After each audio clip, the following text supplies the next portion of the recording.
Hold on tight for the next hour. You're entering into a place, a zone called the alternative to the alternative media. It's a place, a special place where even truth seekers fear to tread. All right, people, let's move like we've got a purpose. Affirmative. Okay, glad you're back on this Thursday. Wow, the week's just flying by. Thursday, August 17th, 2017, day on our calendar. The one and only day you'll ever have with this date. So use it wisely. And I got a lot for you today. This is Greg Anthony on the Investigative Journal. First, well, there's several things I want to talk about. One, I want to get into a big, huge... yesterday I did a whole show on mortgage loans and the foreclosure mess. Today I'm going to follow that up with another scandal Wells Fargo is going to be involved in. And this was set up 3 years ago, and you won't believe this. It's related to what I was talking about yesterday and how they're going to steal homes. Then I want to talk about Arizona. They've noticed fleas there carrying the bubonic plague. Oh, that's an interesting story. And then there's another one that we're going to do. It escapes me right now, but I will get to it in a moment. And first let me comment on what's going on with Charlottesville. And it's just a never-ending orchestration of fighting between the right and the left, orchestrated groups creating this hatred between black and whites. Now all these representatives and congressmen and people are going down and taking all the Confederate statues down and the plaques and all of this stuff, saying that that's a racist slur. Now, if they're going to do that, they better start taking down every Washington and Jefferson. They had slaves. Most of the founding fathers were slave owners. So what are you going to do? Take them down? And while you're at it, why don't you take down the statue of Albert Pike, that Satanist, in Washington? I mean, there's so many statues. Why don't you take down the Washington Monument, which is really a symbol of ISIS? It's a phallic symbol. Take that one down. While you're at it, take the whole White House down. It's named after a Jesuit priest, Father White, not because it's white. While you're at it, why don't you knock down Georgetown? That'd be a good start. And then while you're at it, I could think, let's start with Notre Dame Cathedral and all these places that are posing to be churches when they're really fronts for a criminal organization. So by that time, we'll have no statues left. Good. Yeah. More greenery, more room to roam, right? More room to graze with the cows, so to speak. And that's my note about what they're doing now. And, of course, our good old friend Trump, he's creating, a stir as usual. And then we got, he's going, well, listen, I don't like the neo-Nazis and I don't like the alt-left. Well, he's right. Then Nancy Pelosi says, oh, my goodness gracious. This guy lacks any moral character. He doesn't deserve to be there. Look at, he is basically ginning up hatred in America. And these people work together. See, Nancy Pelosi and Donald Trump are good friends when the lights go down and the cameras are gone and nobody's around. These guys know what they're doing. One plays one side, one plays the other. That's exactly what's going on. So that's enough of that. Okay. Now, for a while there, I was discussing a lot about death. And I dealt with it in a number of stories and a couple shows. And so I want to continue reading something from a great book called Don Juan. If you haven't read it, you should. Carlos Castaneda. It's a great book. And there's an excerpt from it I'm going to read regarding death from the Journey to Ixtlan. Okay, so he, Don Juan's traveling, he's an adventurer, right? And he says, you don't have time, my friend, he said. That is the misfortune of all human beings. None of us have sufficient time, and your continuity has no meaning in this awesome, mysterious world. Your continuity only makes you timid, he said. Your acts cannot possibly have the flair, the power, the compelling force of the acts performed by a man who knows that he is fighting his last battle on earth. In other words, your continuity does not make you happy or powerful. I admitted that I was afraid of thinking. I was going to die. I was afraid of even thinking about it and accused him of causing great apprehension in me. with his constant talk and concern about death. "But we are all going to die," he said. He pointed towards some hills in the distance. "There is some out there waiting for me, something waiting for me out there, for sure. I will join it, also for sure. But perhaps you're different, and death is not waiting for you at all." He laughed at my gesture of despair. "I don't want to think about it, Don Juan." "Why not? It's meaningless. If it is out there waiting for me, why should I worry about it? I didn't say what you have to worry about it. What am I supposed to do then? What am I supposed to do, Don Juan?" "Use it. Focus your attention on the link between you and your death. Focus your attention on that, without remorse or sadness or worrying. Focus your attention on the fact that you don't have time, and let your acts flow accordingly. Let each of your acts be your last battle on earth. Only under those conditions will your acts have the rightful power. Otherwise they will be, for as long as you live, the acts of a timid man." "It is so terrible to be a timid man." "Is it that terrible?" "No," said Don Juan, it isn't if you are going to be immortal. But if you are going to die, there is no time for timidry. Because being timid makes you cling to something that exists only in your thoughts. It soothes you for a while, everything is a lull, but then the awesome, mysterious world will open its mouth for you, as it will open for everyone else, and then you will realize that your sure ways were not sure at all. But timid prevents us from examining and exploiting our lot as men. It is not natural to live with the constant idea of our death, Don Juan. Our death is waiting, and this very act we're performing now may well be our last battle on earth." He replied in a solemn voice, "I called it a battle because it is a struggle. Most people move from act to act without any struggle or thought. A hunter, on the contrary, assesses every act, and since he has an intimate knowledge of his death, he proceeds judiciously as if every act were his last battle. Only a fool would fail to notice the advantage a hunter has over a fellow man who's timid. A hunter gives his last battle its due respect. It's only natural that his last act on earth should be the best of himself. It's pleasurable that way. It dulls the edge of his fright." You are right," I conceded. "It's just hard to accept death." "Well, it takes years for you to convince yourself, and then it'll take years for you to act accordingly. I only hope you have time left." "Well, I get scared when you say something like that, Don Juan." Don Juan then examined me with a serious expression on his face.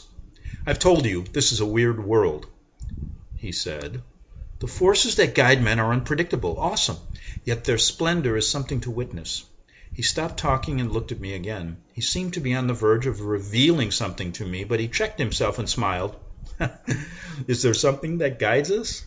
I asked. "Certainly. There are powers that guide us." "Can you describe them, Don Juan?" "Well, not really, except to call them forces, spirits, airs, winds, or anything like that." I wanted to probe him further, but before I could ask anything else, he stood up. I stared at him, flabbergasted. He had stood up in one single moment. His body simply jerked up, and he was on his feet. I was still pondering upon the unusual skill that would be needed in order to move with such speed, when he told me in a dry tone of command to stalk a rabbit, catch it, kill it, skin it, and roast the meat before the twilight. He looked up at the sky and said that I might have enough time. I automatically started off, proceeding the way I had done scores of times. Don Juan walked beside me and followed my movements with a scrutinizing look. I was very calm and moved carefully, and I had no trouble at all in catching a male rabbit. "Now kill it," Don Juan said dryly. I reached into the trap to grab hold of the rabbit. I had it by its ears and was pulling it out when a sudden sensation of terror invaded me. For the first time since Don Juan had begun to teach me to hunt, it occurred to me that he had never taught me how to kill an animal. In the scores of times we had roamed in the desert, he himself had only killed one rabbit, 2 quail, and 1 rattlesnake. I dropped the rabbit and looked at Don Juan. "I can't kill it," I said. I can't." "Well, why not? I've never done that." "But you've killed hundreds of birds and other animals with the gun, not my bare hands." "What difference does it make? The rabbit's time is up." Don Juan's tone really shocked me. It was so authoritative, so knowledgeable. It left no doubts in my mind that he knew that the rabbit's time was up. "Kill it," he commanded with a ferocious look in his eyes. I can't. He yelled at me that the rabbit had to die. He said that its roaming in the beautiful desert had come to an end. I had no business stalling, because the power of the spirit that guides rabbits had led that particular one into my trap, right at the edge of the twilight. A series of confusing thoughts and feelings overtook me, as if the feelings had been out there waiting for me. I felt with an agonizing clarity the rabbit's tragedy, to have fallen into my trap. In a matter of seconds, my mind swept across the most crucial moments of my life, the many times I had been the rabbit myself. I looked at it, and it looked at me. The rabbit had backed up against the side of the cage. It was almost curled up, very quiet and motionless. We exchanged a somber glance, and that glance, which I fancied to be slight despair, cemented a complete identification on my part. "The hell with it," I said loudly. "I won't kill anything. That rabbit goes free." A profound emotion made me shiver. My arms trembled as I tried to grab the rabbit by the ears. It moved fast, and I missed. I again tried and fumbled once more. I became desperate. I had the sensation of nausea, and quickly kicked the trap in order to smash it and let the rabbit go free. The cage was unsuspectingly strong, and did not break as I thought it would. My despair mounted to an unbearable feeling of anguish. Using all my strength, I stomped on the edge of the cage with my right foot. The sticks cracked loudly. I pulled the rabbit out. I had a moment of relief, which was shattered to bits in the next instant. The rabbit had hung limp in my hand. It was dead. Okay, that was that excerpt from Don Juan, Carlos Castaneda. Okay, let's move on. Okay, I promised after the rabbit story to get to the bubonic plague and the fleas that are supposedly carrying that in Arizona. Now, well, very interesting, isn't it?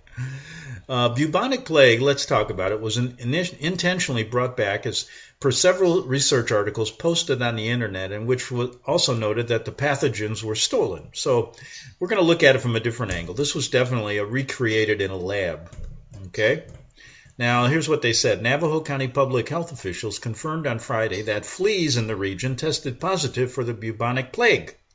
Follows similar reports from Coconino County Public Health Services District in Arizona. Get the hell out of Arizona.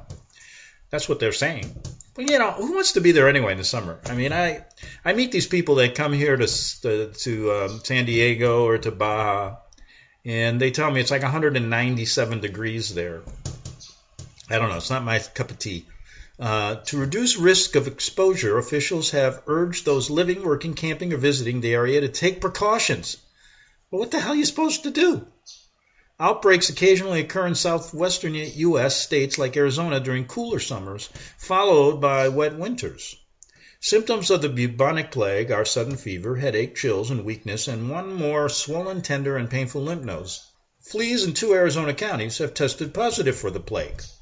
The same catastrophic bubonic disease that killed millions, according to officials.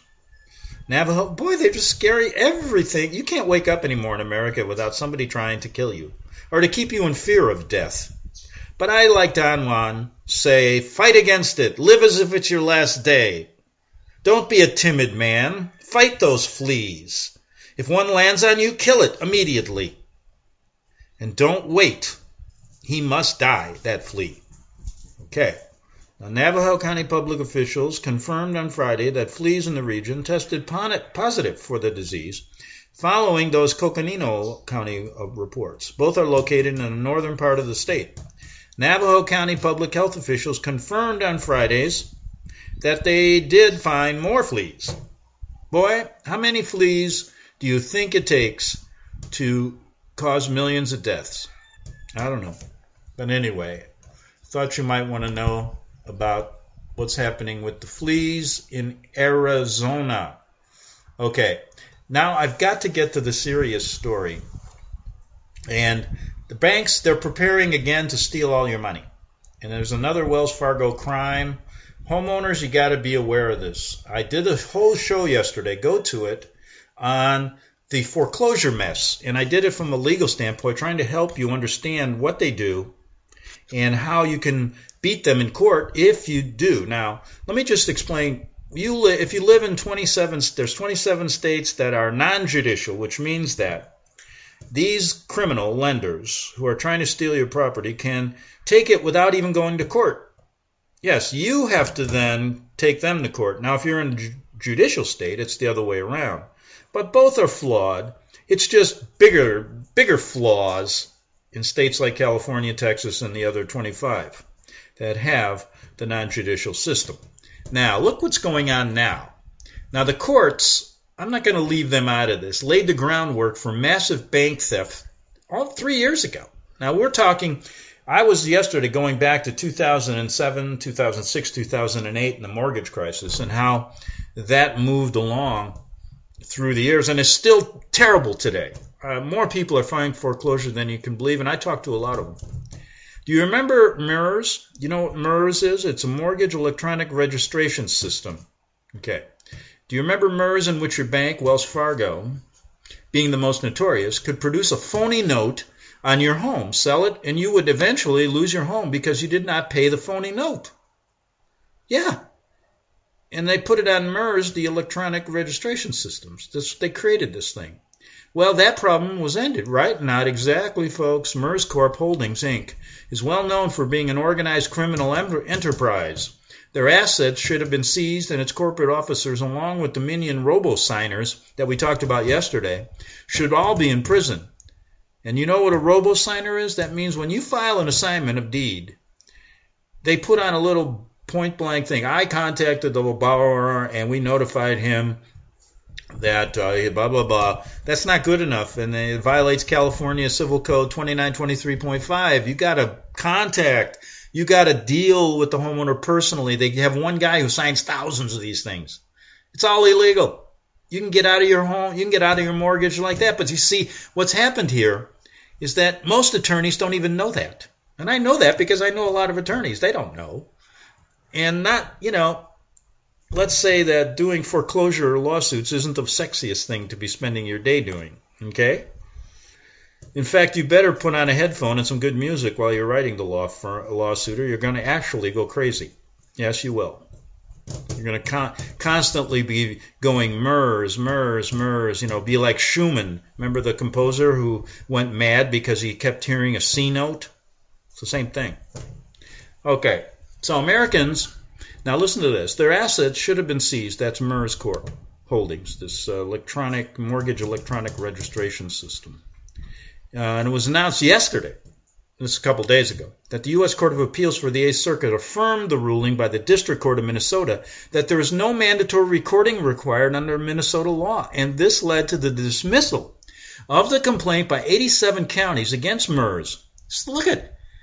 The judges were in bed with MERS for failing to legally file titles upon resale or transfer.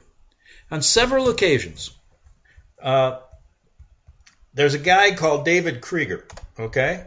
Let's check the time. I got 6 minutes here. We'll carry it over to the second hour. He authored a book called The Clouded Titles. He asserts that MERS must present a chain of custody pertaining to the title of a home which follows every sale your title.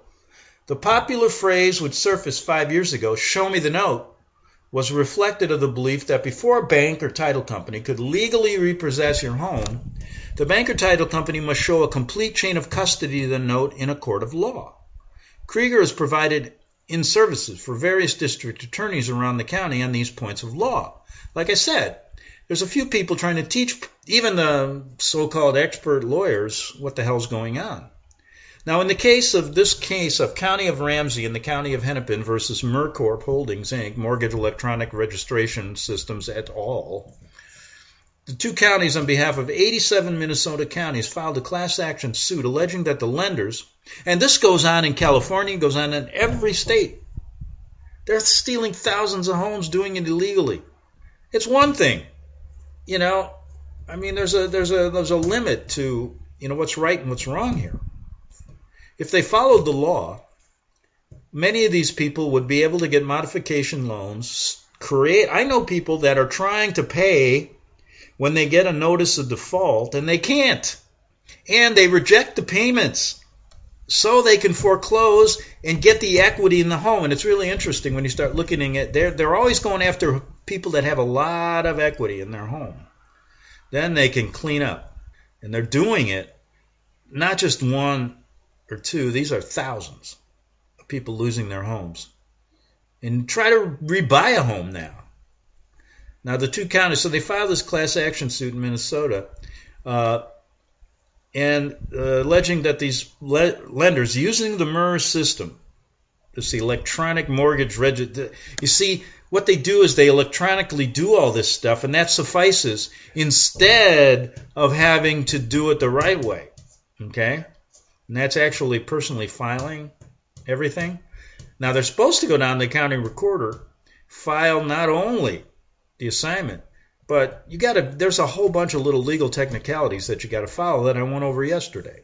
Now, alleging these lenders deprive these counties of recording fees for mortgage assignments by allowing parties to bypass recordation with the counties, causing the loss of statutory recording fees and creating gaps in the chain of title. Now, the courts should not be accepting anything that MERS does, but they are. So who are they in bed with? They're going to help the homeowner, or are they going to help the rich guys? Guess who? The counties assert that they are being denied revenue. So we got about 3 minutes. So the counties are getting involved here. They're saying, hey, you're bypassing recording these things, and we're not getting our fees, let alone you're stealing property and creating gaps in the chain of title. More importantly, this practice leaves homeowners who may be current on their mortgage payments or may have totally paid off their mortgage to be vulnerable to having their home seized because they might be paying the wrong mortgage company. Yes, it happens all the time. I knew a guy who was paying for 2 years. He sent it to the wrong place. Do you think they returned the money? And the other mortgage company that said they owned the title foreclosed on him. That's what's going on. And somebody, really, this is an area of the law that's ripe that's why I got involved in doing this a while back, because there's nobody really understanding it. It's kind of boring in a sense. You got to put a human touch to it. So I try, and really, once you're working on a case and you get to know the people and their family, then it really makes sense. All these legal jumble words that you got to use in statutes all start to resonate with human feelings and people who are crying every night because they don't, once you get foreclosed on, they get a sale. Once you get that notice of sale, you got 20. They're gonna sell your home in 20 days. I know how. If you get a notice of sale, to stop it. Yes, can be stopped immediately. And then I've even had people who have had their houses sold and when you get it back for them, or at least delay it for years, and that really ticks those people off, especially the new owner. And it's usually a bank subsidiary or something. It's not, a lot of times the banks are buying it up, or some of their buddies are, another holding company or something. And then they're going to resell it and make a huge profit. I know a case right now that's going on. They're trying to take a house for $1.6 million. The woman has about, $800,000 in equity. And what are they going to do? She's going to lose that? No. Yeah, they want her to. And then they're going to resell the house for $1.8 million. Guess how much money they make? It's just, that's what they're doing, folks. I mean, it's not, they make it out like all the American people are desperate. They don't have money. We can't work. They're taking your job. Now they're home. It's one thing after another. We got to stop. Like Don Juan said, don't be timid. Fight these people right to the last, like it's your last day on earth. In other words, America, when you write out your mortgage check, you cannot be sure that the company that you're writing the check to really holds the note to your home. Even a blind man could see this practice is wholly illegal and fraudulent. I mean, I'd rather go in. I was thinking today. I was working on. Well, I'm overboard here. I will be back in 3 minutes on the Investigative Journal.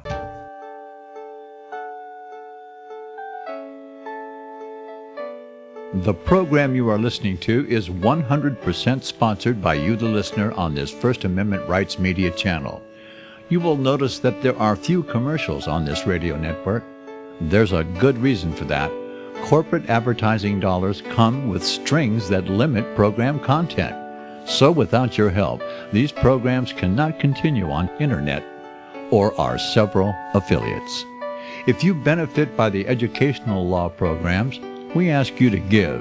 If you are admonished or nurtured by the Bible and ministry programs, we ask you to give. If some voice a cause that you are passionate about, we ask you to give. If you believe in any of these, we ask you to support them as you would a missionary on a continual basis, as if giving a tithe for missionary radio. These programs are not commercially viable and must be supported by those faithful to the cause of truth. Look for the button to sponsor your favorite programs at our listen and schedule pages on the internet. Then, when you subscribe, we will send you the last quarterly MP3 CD of that program immediately, and continue to do so with each new quarter. We will also give you unlimited archive access to all of our programs. We're asking you to give much less than a tithe, so that you may also send support directly to a particular program host, cause, and anywhere else the Spirit may lead you. Do all to the glory of our God and Creator, for His holy nation, the only kingdom that will last forever. Thank you for listening.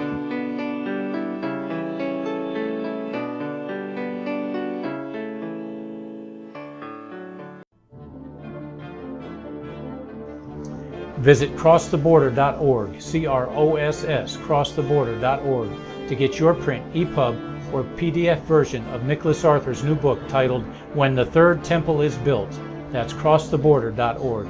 When it comes to prophecy today, much of the evangelical Christian world has their eyes on Israel, waiting and watching to see when the third temple will begin to be built. The plans are drawn. The Jewish people are eager. Most evangelical Christians today believe that the rapture will happen before the third temple is built. Hi, I'm Michael Eugene. I was taught that Daniel's 70th week was in the future. Is that really what the Bible teaches? Have we searched the scriptures and found this to be true? Why is it so important for a re-established Israel to build a third temple in Jerusalem? Is it necessary to build a temple on the same location already occupied by the Dome of the Rock? Is it necessary for sacrifices to take place in the temple on Temple Mount?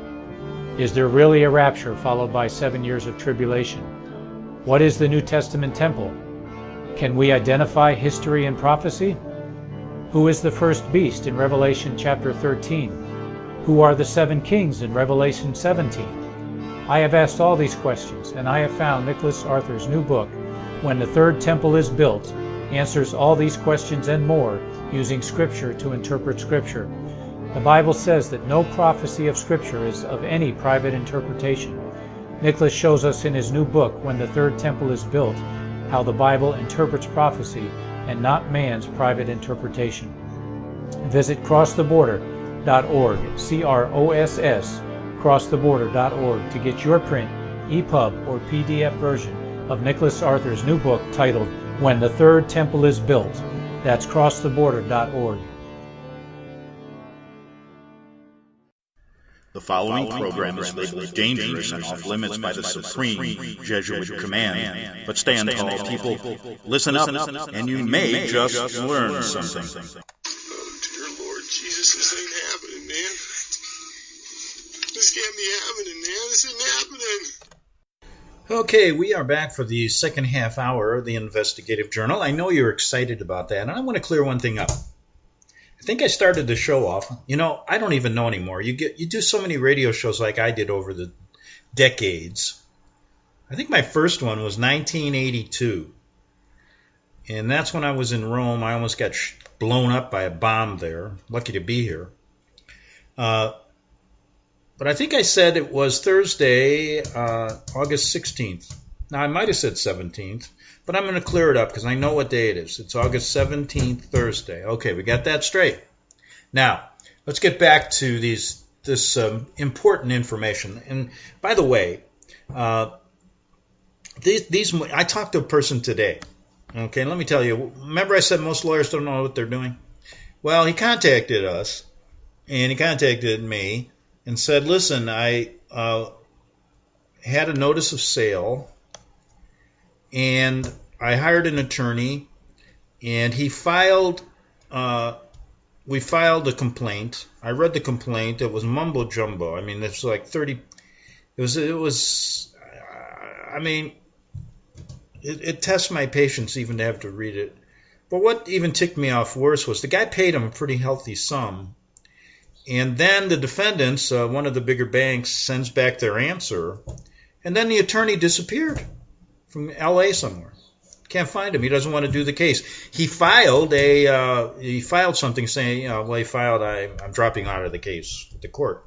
And then now, he didn't answer his phone, so he left the guy hanging. So he contacted me and said, can you do something for me? So I said, well, yeah, it's pretty simple here. I haven't read the answer, but you got probably now 7 days to respond, so we can file a motion to discontinue. We need more time, and then take a look at it. Okay. So basically what we try to do is work for improper clients, people who don't have enough money to afford these rich attorneys.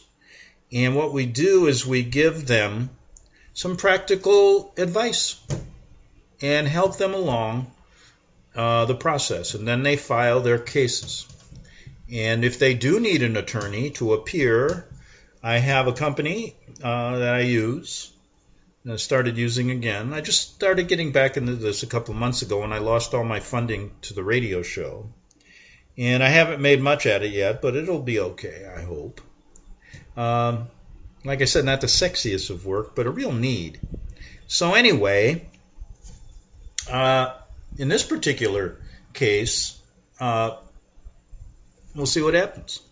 But we can delay things for years if you really want to, and rest assured, whether you're in an eviction or whether you're in a foreclosure eviction or a foreclosure default, sale, or whatever, I can bet you that 95 to 99% of the times these banks are all doing the same illegal thing, so we can find their errors.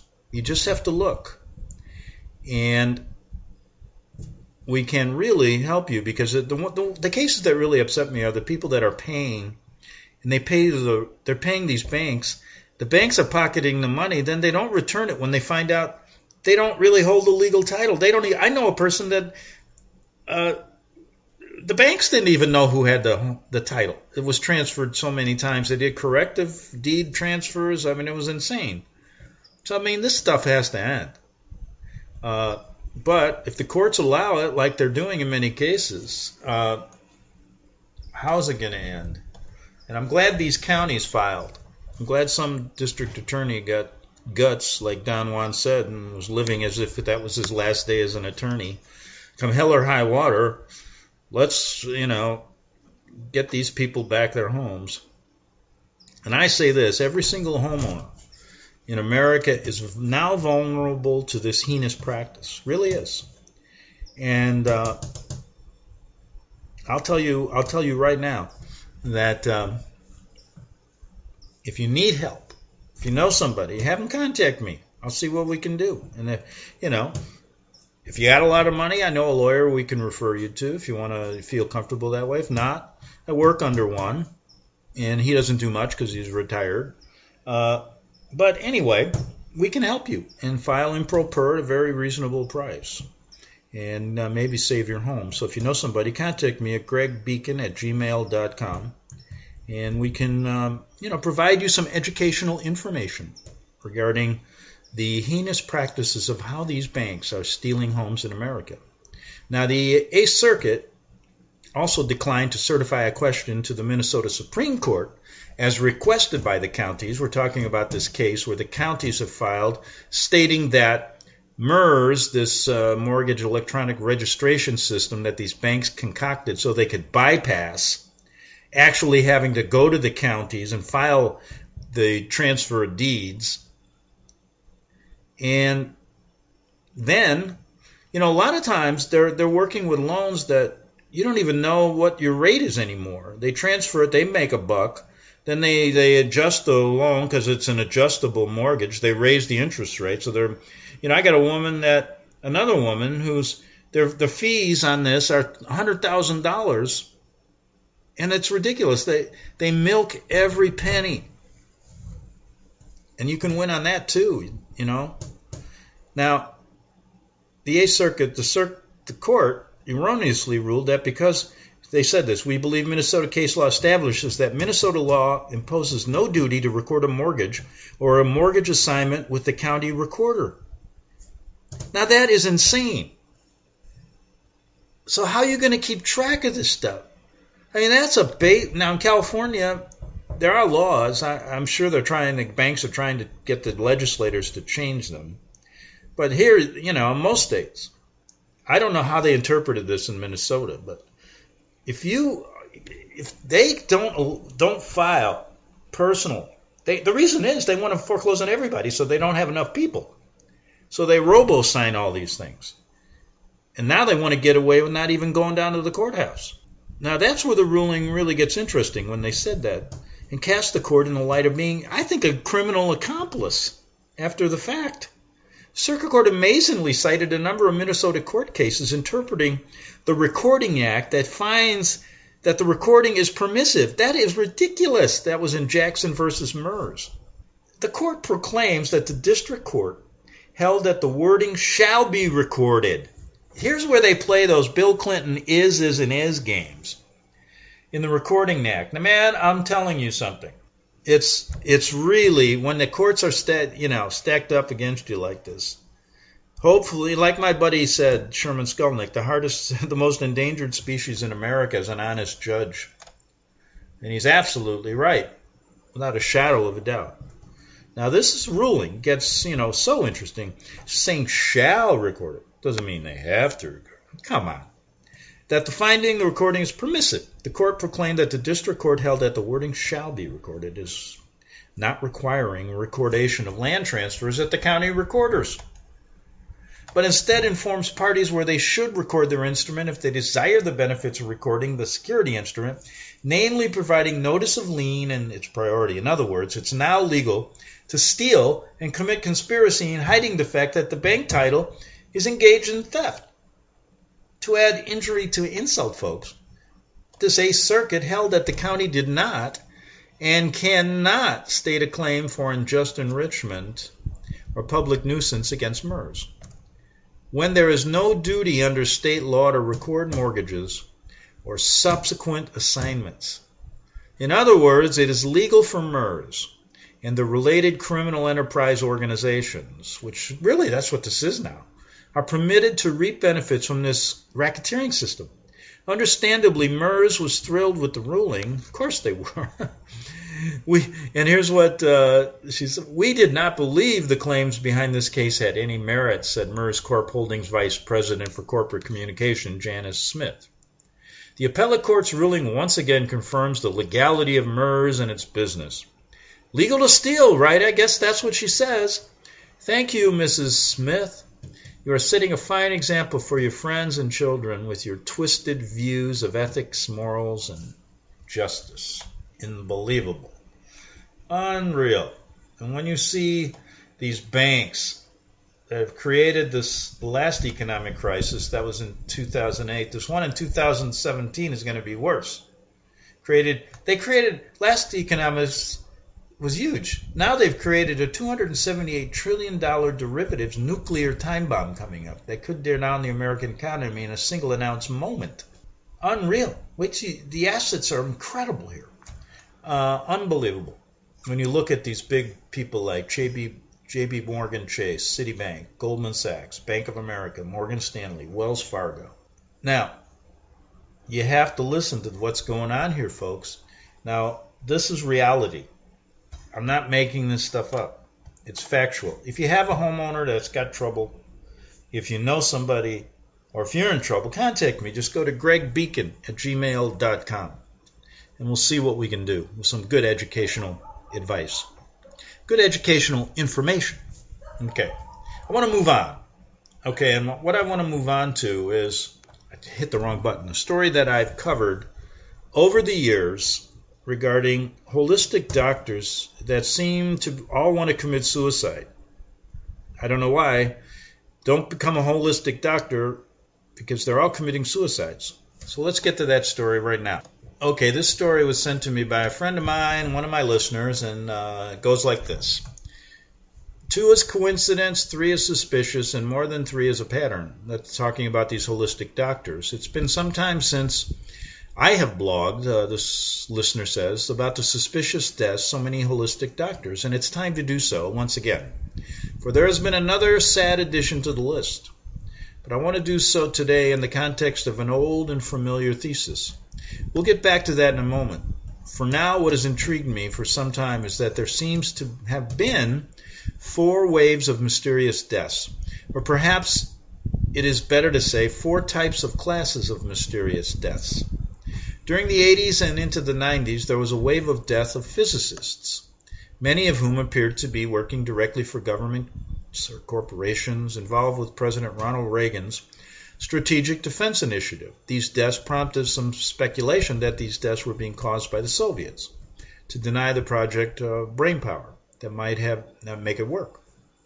Now, during the 90s and on past the millennium, there was a wave of deaths of genetic and biological medical researchers. Again, many of them working for universities, corporations, or directly for the government in areas that would directly connect to bioweaponry and defenses there too. Again, these deaths caused many to speculate that someone wanted them very dead. Though with the expiration of the Soviet Union, the speculation tended to focus on shadowy private international organizations. Now, during most recent years, the death of bankers, with people walking or being thrown off rooftops, jumping in front of trains, being shot, so on.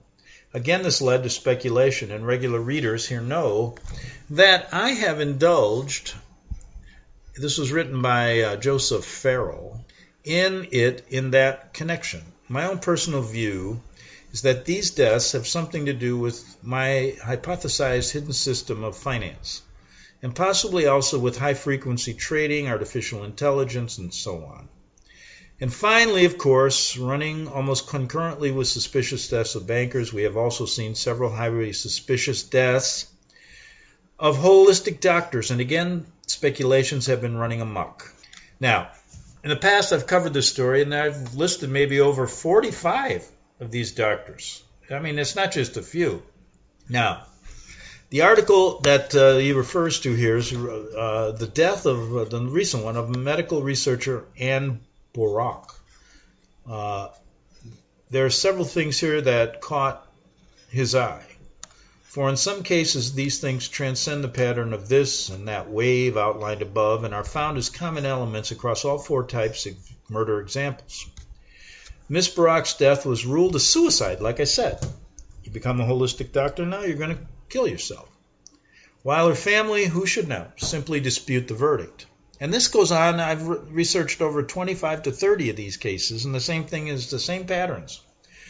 If one scans the other 3 types of death waves, one will inevitably encounter similar examples. Secondly, and much more importantly, Mrs. Barak's research was scrubbed from the internet. The implication being that this was the motivation for her having been suicided. Again, if one snoops around long enough in the other waves of dead physicists, biological medical researchers, or bankers, one will find suggestions of things or files or papers missing, or at least of people that by the nature of the case had access to such things. That's an interesting, intriguing list. Physicists and engineers, biologists, geneticists, virologists, and so on, bankers, and finally holistic doctors. And it's an intriguing progression, being at one end physicists and engineers, and ending at the other end with the holistic doctors, if indeed they are the end. If one considers, in today's high-octane speculation, just the biologist, geneticist, holistic doctor angle, it would certainly seem to suggest that someone somewhere is eliminating people that might have some sort of ability to engineer and to treat diseases and pathogens. Common sense. But what happens when one views this strange list of all 4 waves and types whole? What picture may result? Well, here your hypothesis is as good as mine. But my guess is that we are looking at 4 manifestations of what Richard Dolan has called the breakaway civilization, Mr. Dolan originally made his observation in connection to the UFO phenomena and the Black Projects world. His point was that given enough money and enough time, new and very exotic technologies, primarily in the realm of physics and engineering, would result in a very small group on this planet having access to technologies that are far in advance of the vast amount of people on the planet, including even military people who think they're on the cutting edge. I suspect, says Mr. Farrell, that the same factors in play with medicine, biological weapons, and their defenses. And part and parcel of this breakaway civilization would be a need to monitor any public developments that might hint at or suggest different scientific or engineering paradigms, as are available publicly across the board from physics to, yes, medicine, particularly in those paradigms that threaten the existent financial structure. Stop and think about that for a moment. If one has, say, technology able to access and utilize zero-point energy, what happens to the financial system if the technology were suddenly unleashed on the world? The financial system would collapse. Similarly, what if one had medical technology able to cure all types of cancers cheaply, without the need for expensive big pharma drugs, harmful radiation, and so on? The financial system of which the cure is as bad as the disease, and 3 times as expensive, medical industry as a large component, would collapse. The more so because socialized medicine is found just about everywhere, and this high-octane speculation might also explain why bankers have joined the list of unfortunate people being suicided, like the unfortunate Miss Barak, whose research has apparently conveniently disappeared. Interesting story. And like I said, I know at least, the guy put together a list of at least 45 in the last number of years. Incredible. Isn't that just incredible? Okay, we have about 6 minutes left on this Thursday, August, to get it straight, 2017.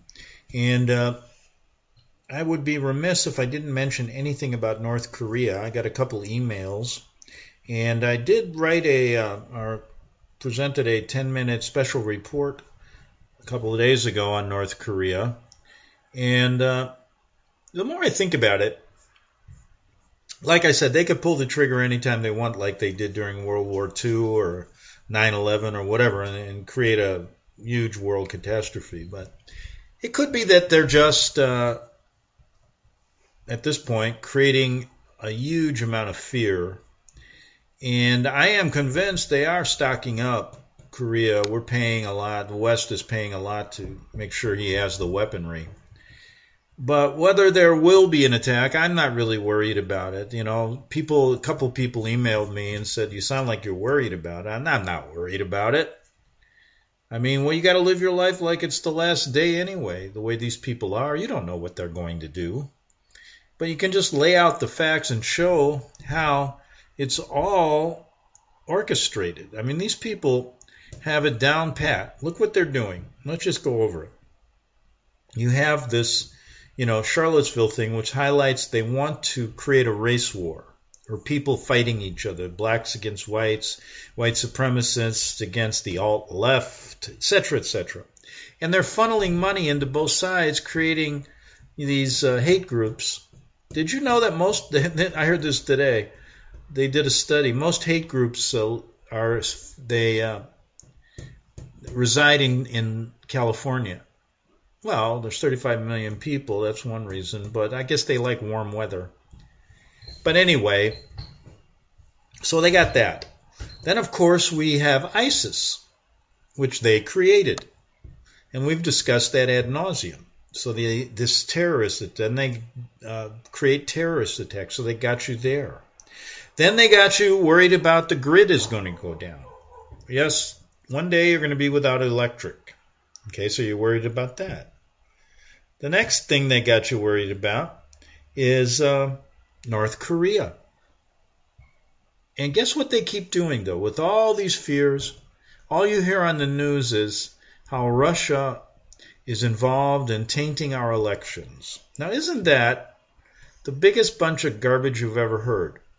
You know who's the biggest violator of getting involved in people's elections overseas? Us. The CIA. Even Obama paid millions of dollars to try to get Benjamin Netanyahu thrown out. But we're worried about Russia and the Trump administration. That shows you they're just playing with you. And that's all you hear. And I talk to people and they really believe it. I swear to God, they do. And they don't get it. And an illustration of that is how these people are going around, and I'm not talking about the paid agitators, but I'm talking about people, actual people saying, oh, isn't it great that we're getting rid of the Jefferson Davis statue and all these symbols of, why, the Civil War was wrong because it was about slavery.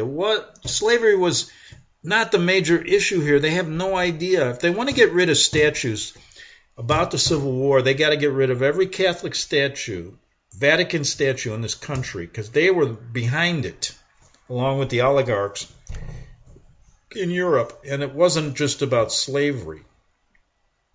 In fact, the Vatican and, the West, there's no one that can say that the Vatican was the originator. They used to take slaves all over the place. It's incredible when you start really understanding the history of this stuff. And people don't know. Because, like I did on a show the other day with C.T. Wilcox from Canada, the reason they don't know in America is that they rewrite history to please you. And they get a different story even in Canada. So, like I said, get your money back from any college you went to and you took a history course. Because I'll tell you, it was just a waste of time. So they got you there. It's one thing. Then, of course, you're on the front of the chemtrails. You're worried about the air you breathe. You're worried about the water you drink.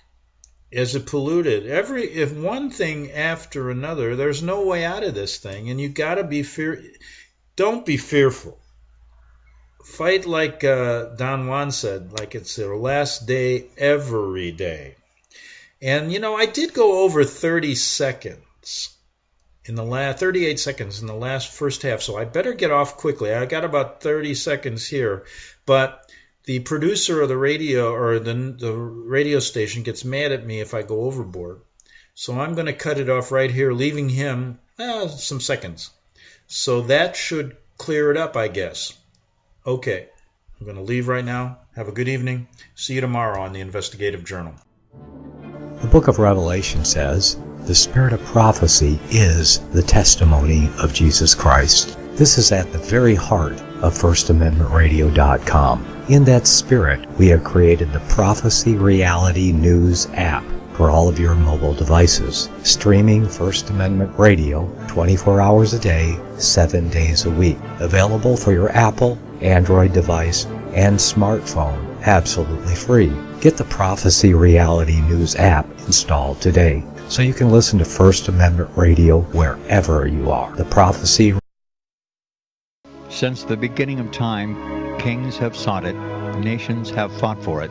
It has been traded, it has been borrowed, it has been purchased, it has been stolen. There's a reason for it. To secure the blessings of liberty to ourselves and to our posterity. Invest with the security of gold and silver. Call Discount Gold and Silver Trading at 1-800-375-4188 or visit discountgoldandsilvertrading.net. Listen to Financial Survival with your host Melody Cedarstrom right here on FirstAmendmentRadio.com at 4 p.m. Eastern or 1 p.m. Pacific Time. Visit discountgoldandsilvertrading.net or call Discount Gold and Silver Trading at 1-800-375-4188. Toll free 1-800-375-4188.